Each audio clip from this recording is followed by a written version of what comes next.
Idol worshippers daw ang mga Katoliko. Nagdadasal daw kami sa mga patay. Bakit pa kailangan ng tagapamagitan kung direkta kang pwedeng makipag-usap sa Diyos? Pero paano kung ang Bible mismo ang nagpapaliwanag kung bakit ginagawa ito ng mga Katoliko? At hindi lang yan. May 7 verses pa na kahit ang pinakamatigas na argumento nila, kaya nitong basagin. And each verse ay mas mabigat ang ebidensya kesa sa nauna.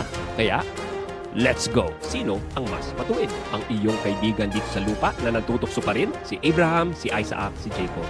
Buhay sila. Mas mabigat ang mga susunod na verses. Bago tayo magsimula, isang mahalagang tanong. Ano ba talaga ang ibig sabihin ng magdasal sa mga santo? Dahil kaming mga Katoliko ay hindi sumasamba sa mga santo. Iba ang dasal at iba rin ang pagsamba. Di ba kapag sinabi mo naman sa iyong nanay na, "Ma, ipagdasal mo ako sa trabaho ko," sinasamba mo ba siya? Hindi.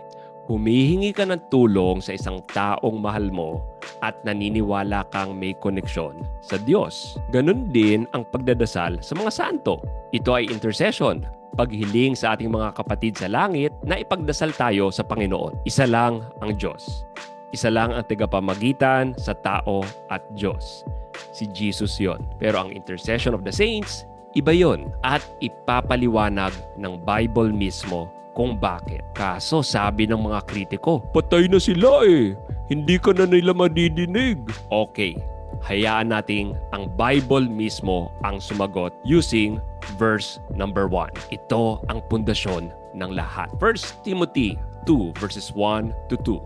I urge then, first of all, that petitions, prayers, intercession, and thanksgiving be made for all people, for kings and all those in authority. Pansinin nyo, si San Pablo mismo, hinihikayat tayo na mag-intercede para sa isa't isa. Ang intercession ay isang gawain na pinahihintulutan ng Diyos. Kaya ang tanong, kung katanggap-tanggap para sa Diyos ng iyong kaibigan dito sa lupa na may kasalanan pa rin, na mag-intercede para sa iyo sa panalangin, bakit hindi niya pinahihintulutan ang isang perpektong santo sa langit na gawin ang parehong bagay? Kung tama ang logic nila na diretso ka lang sa Diyos, wag na sa ibang tao, bakit sinabi ni San Pablo na mag-intercede tayo para sa isa't isa? Hindi nila masagot ito. Pero mas matindi pa ang susunod na verse. Dahil hindi lang basta katanggap-tanggap ang intercession ng mga santo, mabisa pa ito. Verse number 2, James 5:16. The prayer of the righteous person is powerful and effective. Simple, powerful ang panalangin ng matuwid. Ngayon, tanungin mo ang sarili mo, sino ang mas matuwid?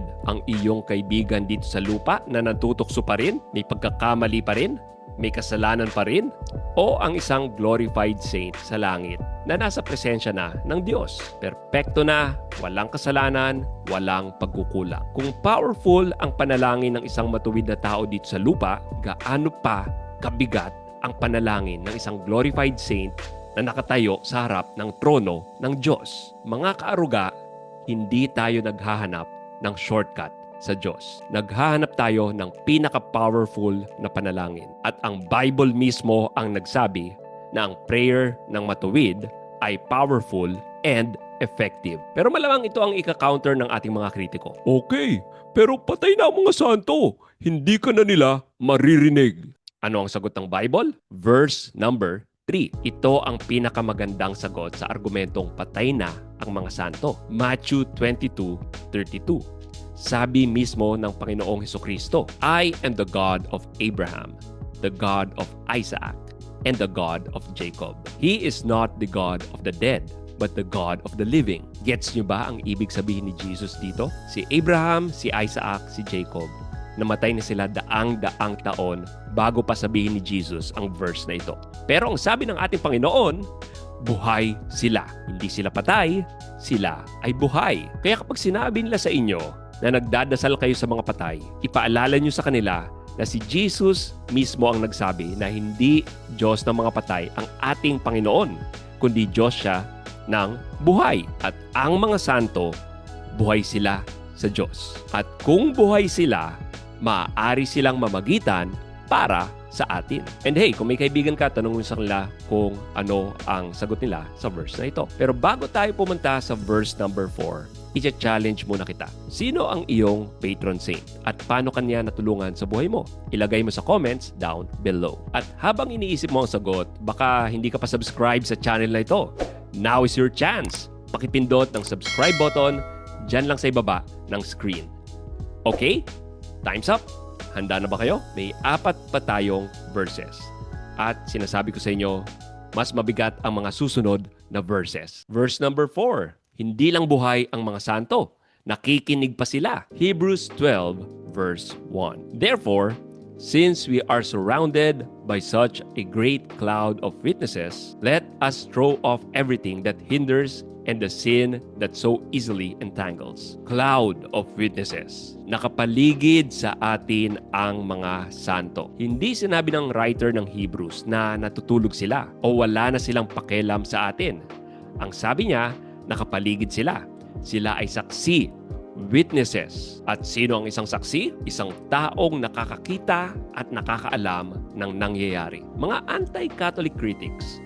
Curious lang ako, paano nyo ini-interpret ang verse na ito? Kung ganap na disconnected ang mga santo sa ating mundo, bakit tinawag silang cloud of witnesses? Pero ang totoo niyan, may dalawa pang mas mabigat na evidence ng mga santo sa susunod na verses. Dahil sa Book of Revelation na ito, makikita. Dito mismo, pinapakita sa atin kung anong ginagawa ng mga santo sa langit. Verse number 5, Revelation 5, verse 8. And when he had taken it, the 4 living creatures and the 24 elders fell down before the Lamb. Each one had a harp, and they were holding golden bowls full of incense, which are the prayers of God's people. So tignan nyo, ang 24 elders, kilala ng biblical scholars na kumakatawan sa mga banal na tao ng Diyos. Hawak nila ang golden bowls. At ano ang laman ng golden bowls na iyon?